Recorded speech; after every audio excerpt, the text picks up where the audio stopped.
سحر سے ساپہر تک کتاب کے مصنف ڈاکٹر سہیل احمد خان۔ مضمون: بیداری۔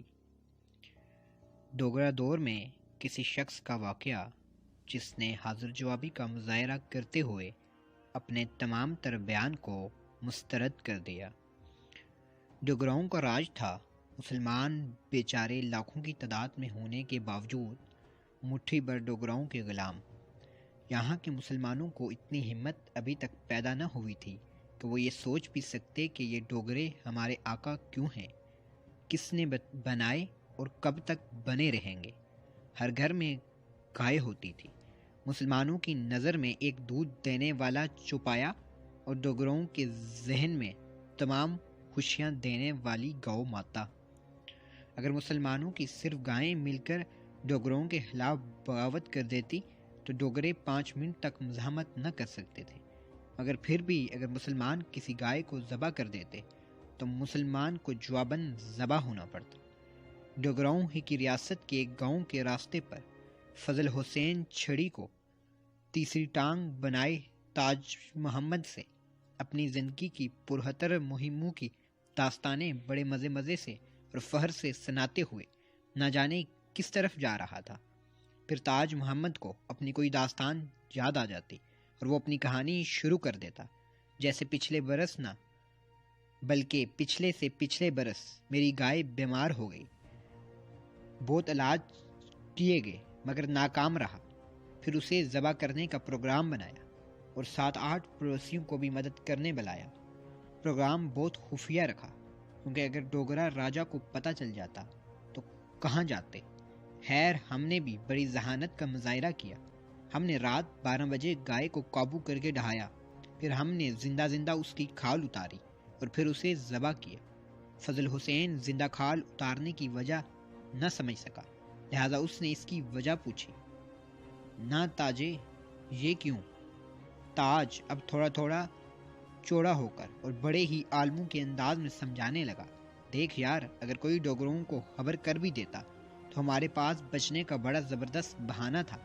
فضل کو بھی اپنی ذہانت پر بڑا فخر تھا، مگر ابھی تک وہ تاج کے اس اقدام کی حکمت کو سمجھ نہ پایا۔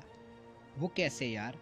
تاج تھوڑا سا فخریہ طور پر ہنسا، پھر فضل کے قریب آ کر رازدارانہ لہجے میں بولا، وہ ایسے کہ اگر ڈوگرا راجا تک بات پہنچ جاتی تو ہم گائے کی پوری کھال دکھا کر عدالت میں ثابت کر دیتے کہ او جی، ہماری گائے تو مر گئی تھی، ہم نے اسے ذبح نہیں کیا بلکہ صرف اس کی کھال اتاری، اور ذبح کرنے کے لیے تو گردن کی کھال کٹی ہونی چاہیے۔ ہا ہا ہا ہا، دونوں پھر کھل کر ہنسے۔ فضل نے بھی واہ واہ مان گیا تجھ کو، بڑی تیز چیز ہے تو، کہہ کر تاج کو داد دی اور تاج کو بھی یہ بات بہت اچھی لگی۔ اس نے ایک اور واقعہ شروع کرنا چاہا مگر اس سے پہلے فضل نے ایک ایسی ہی کہانی شروع کر دی۔ اچھا جناب، کوئی 5-7 سال پہلے اسی طرح ہم نے بھی رات میں ایک گائے ذبح کی۔ فضل یہ فکرہ ادا ہی کر رہا تھا کہ اچانک اس کی نظر راستے کے ساتھ کھڑے 4-5 آدمی پر پڑی جو آپس میں باتیں کر رہے تھے۔ ان میں ڈوگراؤں کا ایک منجر کرپا بھی کھڑا تھا۔ اسے دیکھ کر افضل نے خاموشی اختیار کر لی، پھر چلتے چلتے کھڑے آدمیوں کے قریب سے خاموشی سے گزر گئی۔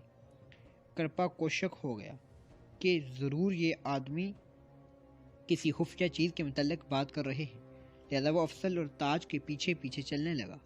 وہ انتہائی احتیاط سے قدم رکھتا ہوا نظریں زمین پر رکھتے ہوئے اور کان ان 2 بندوں کی طرف رکھ کر ان دونوں کے پیچھے چلنے لگا۔ افضل اور تاج نے تھوڑا آگے جا کر بات پھر وہیں سے شروع کر دی جہاں انہوں نے روکی تھی۔ وہ اس چیز سے بے خبر تھے کہ ان کے پیچھے ان کی باتیں سننے کے لیے چل رہا ہے۔ افضل نے بات کو سیاق و سباق کے ساتھ شروع کیا۔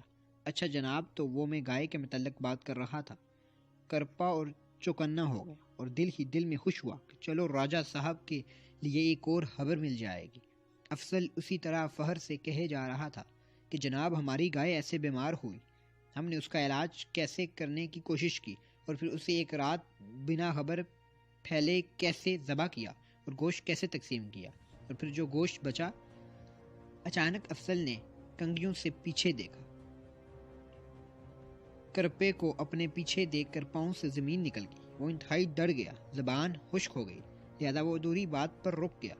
تاج جب افضل کی طرف مڑا تو اسے بھی کرپے کی قدموں کی ہلکی آوازیں سن کر افضل کی خاموشی کی وجہ معلوم ہو گئی، جبکہ کرپا انتہائی خوش ہوا کہ آخر پکڑا گیا نا، اب میرا بھی کام ہو گیا۔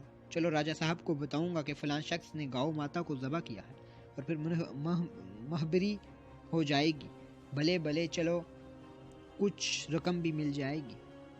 جب کرپا نے دیکھا کہ افضل نے بات ادھوری چھوڑ دی ہے تو اس نے بنا اجازت کے آواز دے کر بڑا ہمدرد بن کر پوچھا، ہاں تو جناب پھر کیا ہوا اس گوشت اور گاؤ ماتا کا؟ افضل اور تاج کو کپ کپی طاری ہو گئی، دونوں کو ایک خوف نے جکڑ لیا، وہ رک گئے، مگر نہ جانے افضل کے دماغ کے کسی کونے سے مسئلے کا حل نکل آیا۔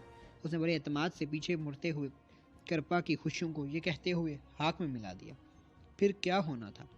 ہوا تمہاری ماں کا سر پاسا پلٹا اور جاگ گیا، خدا ایسا خواب کسی دشمن کو بھی نہ دکھائے۔